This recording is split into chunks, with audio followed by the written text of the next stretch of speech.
It was supposed to be a simple delivery. An overnight trip from Boston to a rural Massachusetts destination. The customer was in a hurry, and the price was too good to pass up.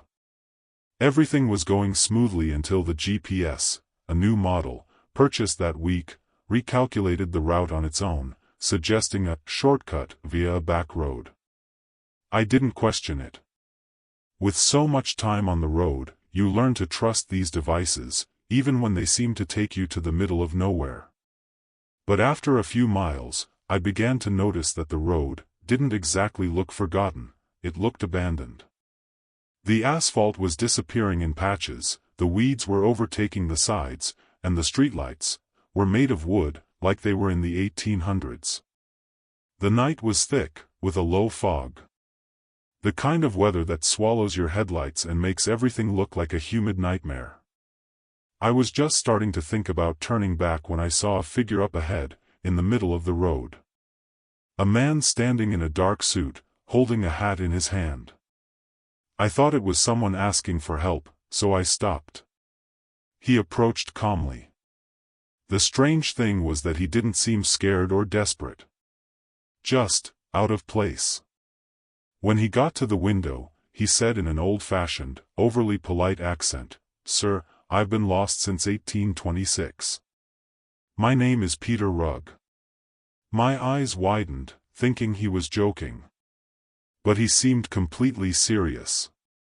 "My horse doesn't respond to me anymore, and the roads have changed since I left," he said. His voice was deep, melancholy, as if he'd been crying inside for 2 centuries. I froze. Part of me wanted to laugh, and part of me just wanted to get out of there. But something in his expression convinced me. He wasn't asking, he was begging. "Can you take me to Boston?" I nodded, not sure why. He came into the cabin and sat down next to me. He smelled of wet wood and something very old, like old book paper and lamp smoke.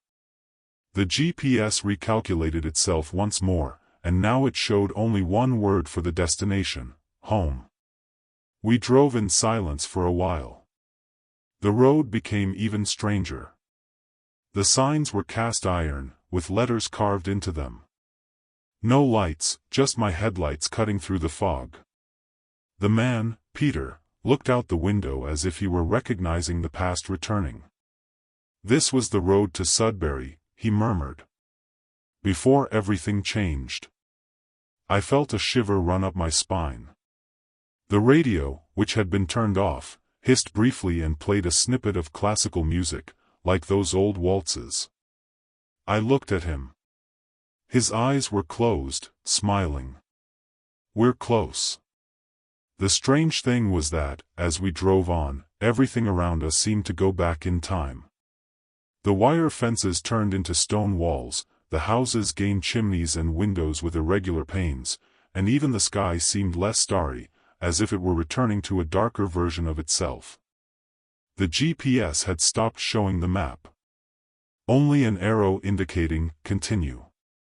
At a certain point, the road turned to dirt. But the truck kept going, as if it knew the way. Peter murmured dates, names, as if he saw people in the shadows that I couldn't see. There little Thomas died, and there, Mary prayed until the end. I just drove. I felt like I was crossing a membrane between eras. We reached a crossroads where the fog seemed thicker. Peter looked at me and said, "From here on out, I have to go on my own." He was paler, and his suit looked more worn than before. He got out of the truck and walked to the center of the intersection. I saw him take off his hat, look up at the sky, and say something I couldn't understand. When I tried to get out of the cab to follow him, the headlights flickered and he disappeared. Just like that. As if he had been erased. The GPS turned off by itself. The road around me went completely silent. Only my engine running, breathing heavily in the middle of a dead world. I tried to turn on the radio, but all I could hear was a voice whispering over and over again, "He's back, he's back." I stood there, waiting for some sound, some sign. Until I saw, on the ground, right where he had disappeared, an old sheet of paper, with handwritten letters yellowed with age. I picked it up. It was a notice dated 1826, Peter Rugg wanted, missing on the road to Boston. Last seen in a black carriage, accompanied by thunder. There was no thunder that night, but the sky suddenly began to darken. The wind blew, and I swear I heard horses neighing in the distance. I didn't wait any longer. I put it in gear and headed back the way I had come. But as I drove, I realized there was no way back. The road was different again. More modern in some places, more ancient in others. As if I were in a mosaic of times that didn't fit together. The GPS wouldn't work again. The compass kept spinning and spinning. To this day, I drive. And driving. Every time I try to return to my starting point, the truck takes me on a different route. Sometimes I see Peter on the side of the road. Sometimes I hear his name being whispered by the streetlights as I pass. And sometimes I feel like I'm the one stuck in 1826 right now. The last attempt I made to get off this road was using my cell phone. I turned on the GPS on my phone, and for a brief moment, it worked. It showed my location, Rugg Road, Middlesex County. But that road doesn't exist on any modern map. I looked it up later, when I could get a signal for a few seconds. All I found was a legend, about a man named Peter Rugg, who was cursed to wander the roads of Massachusetts forever, trying to get home. They said he would show up from time to time, hitchhiking, always with the same story. And now, he's finally reached his destination. But someone had to stay in his place. The truck, from the outside, looks the same. But inside, things have changed. The radio plays songs that don't exist.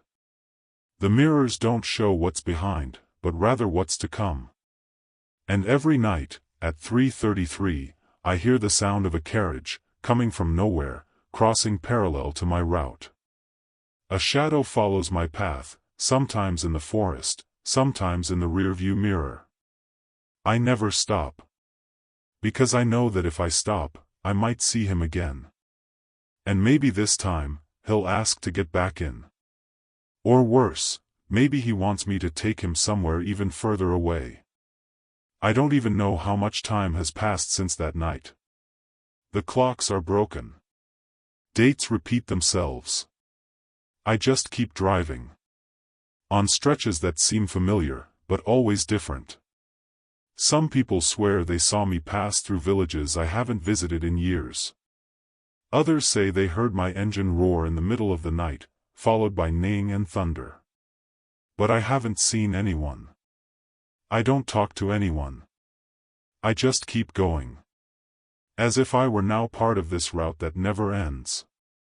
As if I were another chapter in Peter Rugg's curse. And sometimes I wonder, will anyone write about me? So if you're ever driving down the old roads of Massachusetts and see a truck heading down a route your GPS doesn't recognize, think twice before following it. It could be just another lost trucker. Or it could be Peter Rugg's last truck. I'm not the type of person who is easily impressed. I've driven on many strange roads, seen fog suddenly close in, strange lights in the sky, and even people lying on the asphalt pretending to have an accident. But the A75 in Scotland is different. I took that stretch on the recommendation of a colleague, who told me it was the quickest route between Dumfries and Annan. Late at night, everything was quiet, the sky was clear, no traffic, it seemed perfect. Until, in the middle of the lane, the first figure appeared. A man walking slowly, with his back turned. I honked, slammed on the brakes, and he disappeared. Literally. As if he had been swallowed by the asphalt. I thought my eyes had deceived me. Tiredness, maybe. But about 10 minutes later, the second one came. A woman, dressed in white, crossing the road with her arms outstretched. She seemed to float more than walk. And, again, she disappeared when my headlights touched her. This time, I stopped. I got out of the truck and walked to the spot where she had disappeared. Nothing. No sign, no sound, no wind. The place was dead silent. That's when I noticed that the radio, which always stays on even when turned down, was muted. Not off, muted, as if something had cut off the sound of the world. I went back to the cabin, more alert, trying to rationalize. But then the third one came. A child. In the middle of the road, standing still. Looking at me. When I moved forward with the truck, she smiled. And disappeared. Without a shadow, without a reflection, without even blinking. That's when I understood, this wasn't normal. Something was wrong with the road. I tried to turn around, go back to the previous stretch. But what I saw made my blood run cold. The child's eyes appeared in the rearview mirror. Not her face, just her eyes. Fixed. Clear. And shining. As if they were inside the cabin. I took a deep breath and accelerated. I wanted to get out of there as quickly as possible. But the stretch seemed to never end. The sign started repeating, Annan 5 kilometers, Annan 5 kilometers, Annan 5 kilometers. But the odometer showed that I had already driven twice as far. The fog appeared out of nowhere, thick, low, sticky. I started to sweat, despite the cold. The steering wheel shook slightly, as if the truck didn't want to move forward. And that was when the larger figure appeared. Not on the road, but outside the window. Following the truck. Running alongside. A shadow, with claws. I can't explain how it moved, but the shadow followed the cabin effortlessly. It was tall, thin, distorted, as if its body didn't obey the rules of the real world. When I looked closer, I saw that where there should have been a face, there was a hole. A black void, as if it were sucking in the little light from the headlights.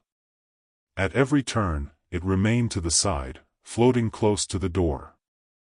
I tried to accelerate, brake, change lanes, nothing worked. It was as if the road had become a closed tunnel, with a certain destination. And there, within that route, it was part of the landscape. The radio came back on out of nowhere. But it wasn't music, or a hiss. It was a male voice, in broken English, saying, "She chose you." It kept repeating itself over and over. "She chose you." I screamed, banged on the dashboard, tried to turn it off. But the voice kept going. Around the next curve, the headlights caught another figure standing in the middle of the road. This time, it was a group. 4 people, lined up, motionless. And they all had the child's eyes. Bright, fixed. The truck drove right through them, but no sound was made. No impact. And when I looked in the rearview mirror, the trunk was open. Open. But I had sealed it. I pulled over to the shoulder, or at least what seemed like the shoulder in that fog. I got out, trembling, and walked around to the back. The trunk was closed again, but something inside was knocking. Softly. Rhythmically. As if someone was waiting to get out. I slammed my hand on the bodywork and screamed. The sound stopped. And then, for the first time, I heard a cry. Soft, female. From inside the trunk. I ran back to the cabin and started the engine without thinking. But when I looked ahead, there was no road anymore. Just the same intersection. The same sign. Annan 5 kilometers. I had turned back. Somehow, I was stuck on that stretch. It was like I was going in circles, even though the truck was pointing straight ahead. The shadow was no longer outside, it was now in the passenger seat. It wasn't looking at me, it wasn't moving, but I could feel its weight. It was like every second was draining a little of my strength. I tried to speak, but my voice wouldn't come out. Only tears. I drove for a few more minutes, trying to stay focused. And then, everything stopped. The road disappeared. The engine turned off. The cabin went dark. All that was left was the sound of crying. I woke up in the back of the truck with my forehead pressed against the steering wheel. The road was calm, the sky was beginning to lighten, and the radio was playing some random song. I looked around. No shadows. No figures. The trunk was closed, locked, and the GPS showed that I was less than 10 minutes from Annan. It was as if it had all been a dream. But the sensation in my body said otherwise. My chest ached, my hands were shaking, and my eyes burned as if I had been crying all night. Still, I drove to my destination. I made the delivery. No one said anything. Neither did I. Before leaving the city, I stopped at a gas station to fill up. I waited in line for my turn until the attendant came up to me, looked at the truck and asked, "You passed by the A75 last night, didn't you?" I nodded, a little suspiciously. He took a step back, looked seriously, and said, "That road takes those who are almost there." I asked what he meant by that, but he just nodded and went back to the station. When I got into the cabin, there was something on the passenger seat. A small object, covered in old fabric. I unwrapped it. It was a silver brooch, in the shape of a spiral. And on the back of it, engraved, "She chose you." Since then, I have never used GPS again. I avoid driving at night. And most importantly, I have never driven near the A75. But sometimes, even on other roads, I see shadows on the edge of the asphalt. They don't move. They just watch. Wait. And the radio, in some moments of absolute silence, still whispers softly, "She chose you." I know that one day, I will cross paths with her again. And that next time, maybe I won't come back. Maybe I already have one foot on the other side. Maybe we all do. So if you're driving through Scotland one day and your GPS recalculates the route along the A75, think twice. And if, by chance, a child crosses the road and smiles, don't stop. Don't look. And above all, don't accept what they bring. It was just another late-night delivery between North Sydney and the suburb of Narrabeen. Nothing I hadn't done before. Wakehurst Parkway had always been a strange place, a narrow road, thick forest on both sides, and an eerie silence, as if the place was waiting for something to happen. But tonight, something was different. As I turned into the most secluded stretch, I noticed a headlight appearing in my rearview mirror. I thought it was a car coming too fast, so I stayed in my lane and left room for it to pass. But the headlight wouldn't pass. It just sat there, fixed, at an odd distance, too close for the car to be invisible, but far enough away for me to be unable to make out what it was. I thought it was fog, an optical illusion, and even looked in the side mirror again. Nothing. Just the headlight. Like it was floating.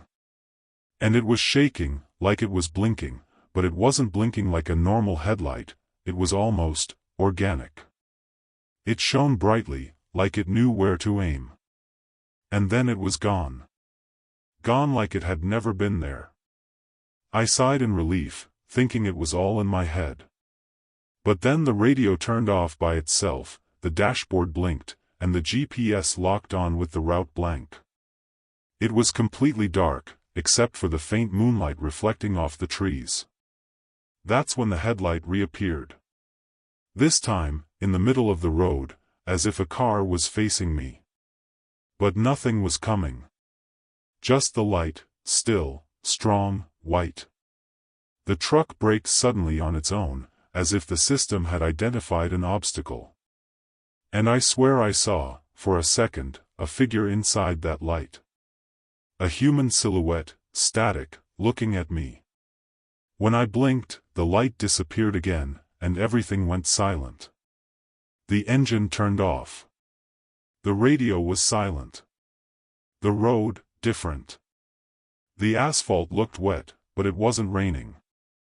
I tried to start the truck. The dashboard came back on, everything lit up, and the engine responded. But when I put it in gear and drove off, I realized that the road was no longer going where it should. The curves were wrong. The terrain seemed distorted. And there it was again, the headlight, behind me, glued so close that it lit up my rearview mirror as if it were inside the cabin. But when I looked, there was no car. Nothing. Just the light. Bright, alive. And a voice, low, almost like a whisper in the radio headphones, "Follow the light."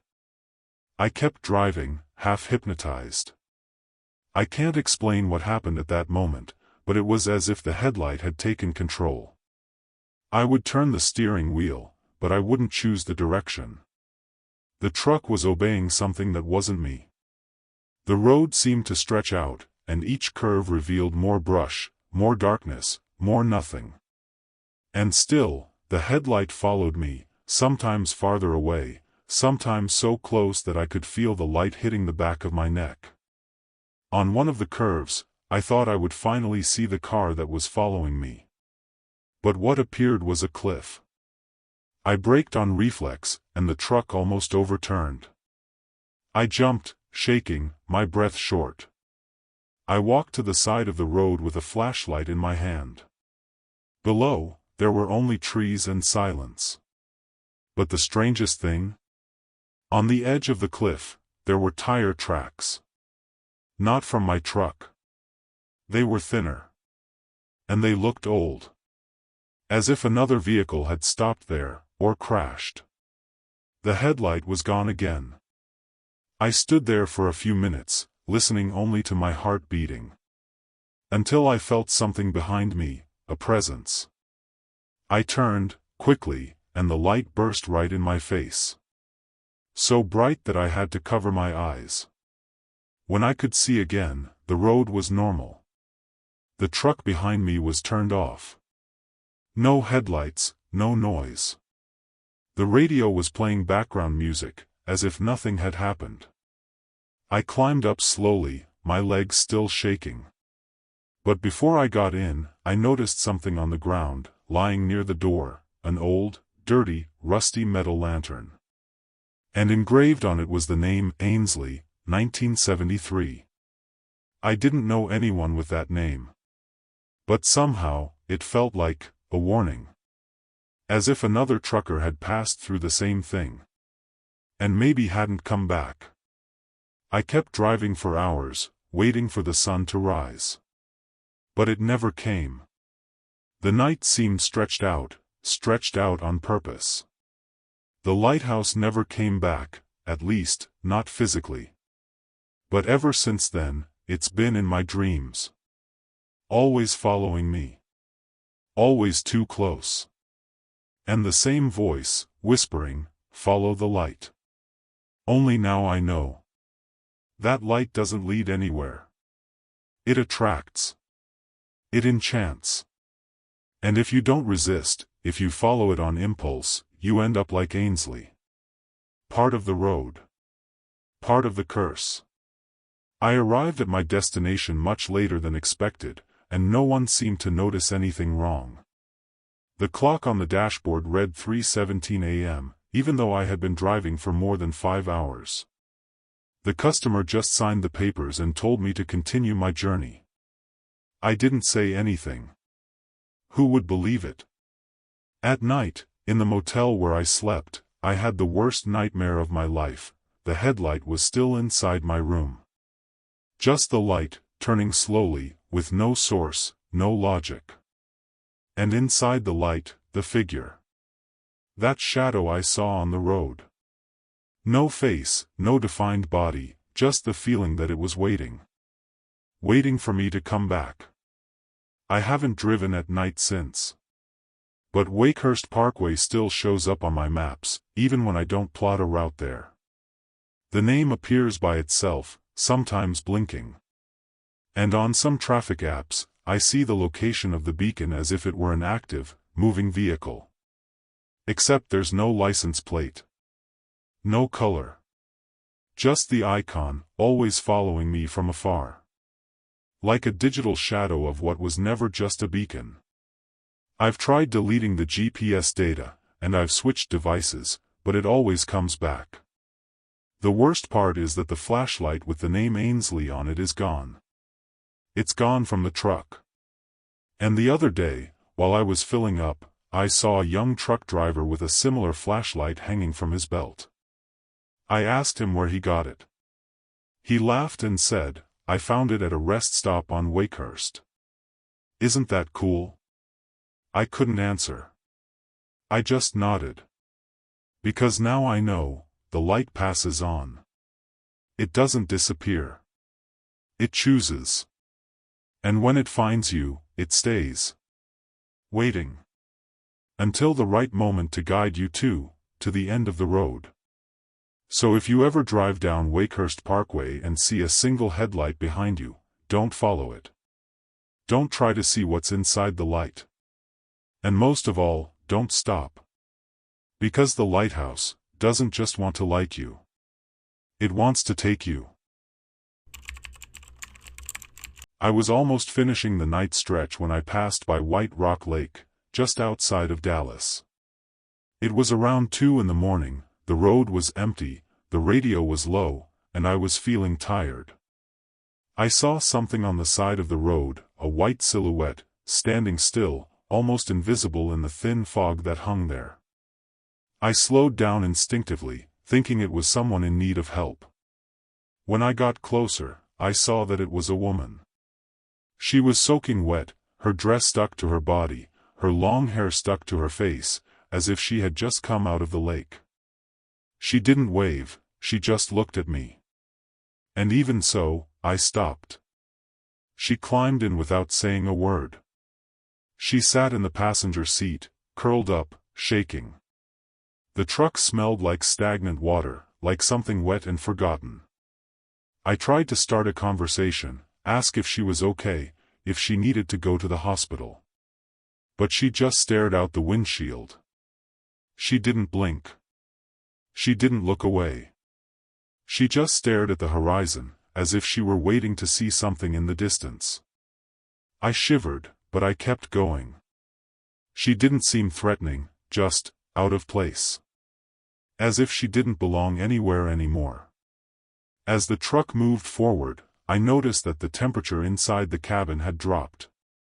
The air conditioning was off, but I felt cold, a strange cold that came from inside. The woman didn't move. Not once. Only one tear ran down, silently, and fell into her lap. I kept driving, trying to concentrate, but the rearview mirror betrayed me, her image was nowhere to be seen. The seat was empty. I looked to the side, and she was still there. Wet. Cold. But the mirror showed nothing. As I approached the city, I asked her again where she wanted me to drop her off. For the first time, she turned her face to me. She didn't say anything. She just looked, and that's when I got the real chills. Her eyes were so deep, so dark, like wells. She turned back to the window. I pulled over at a gas station and turned to let her know I had arrived, and she was gone. The seat was still soaked, the door locked, no sound, no footsteps. Only a small pearl brooch was left on the dashboard. I stood there for a few minutes, not knowing what to do. I looked around, checked the cameras in the cabin, got back on the road and tried to rationalize. It could have been a hallucination, fatigue, I don't know. But the seat was still wet. The smell of the lake was still lingering in the upholstery. And the brooch, it had something old about it. Well cared for, but with signs of age, as if it had belonged to someone decades ago. I decided to ask at the gas station. I showed the object to the attendant, and he turned pale. "Did you pick up the passenger from the lake?" he asked in a low voice. Apparently, she was already known in the area. They say that since the 1950s, drivers have reported picking up a wet woman near White Rock Lake. It's always the same: she shows up without asking, enters silently, disappears near her destination. And she always leaves something behind. A scarf, a ring, a brooch. "You were lucky," the attendant said. "Some aren't." I left with a knot in my stomach. The still wet seat felt like a physical reminder that it had happened. It was too real to be a dream. And at the same time, too impossible to truly accept. Over the next few days, I tried to forget. I kept up my deliveries, cleaned the cabin, took the pin off the dashboard and put it in a little box. But then things started to change. Every time I passed any lake, stream or reservoir, I felt the same chill down my spine. And on 2 occasions, I saw drops of water running down the inside of the windshield, even in dry weather. At night, I heard crackling sounds, as if someone wet was moving around inside the cabin while I was sleeping in the back seat. I never saw anything directly again, but I felt it. I felt that she was still with me. There was one particular morning when I woke up to the sound of dripping water.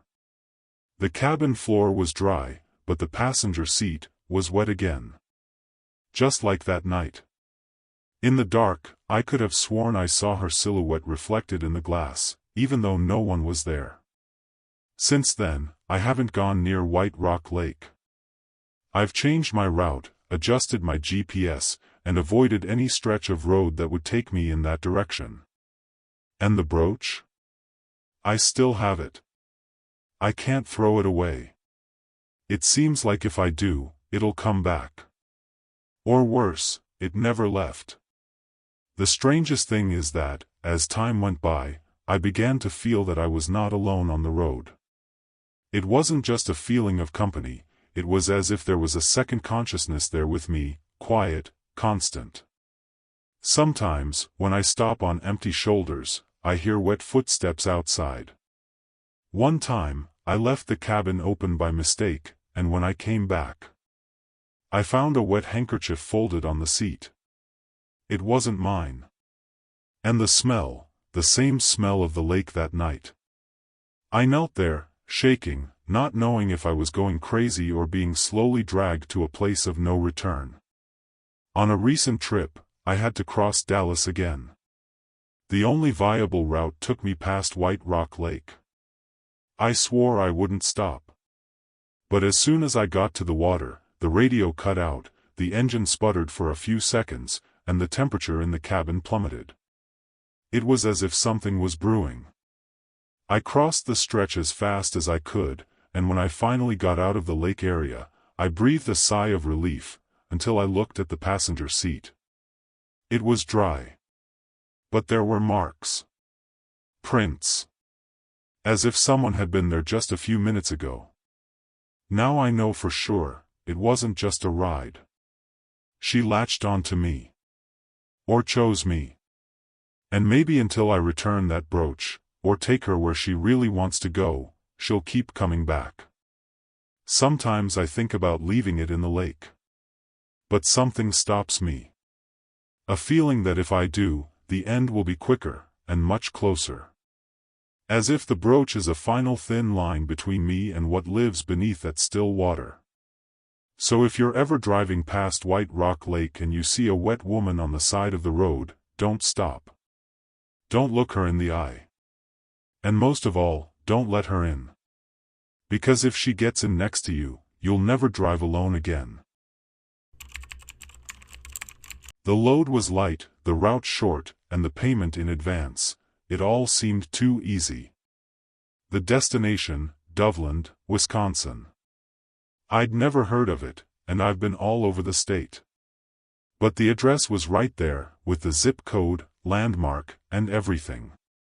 I entered it into the GPS and it accepted it without a problem, plotting the route along a rural road I'd never used before. As I got closer, I noticed that signs of civilization began to disappear. No signs, no cars, no streetlights. Just dense trees and a silence that seemed artificial.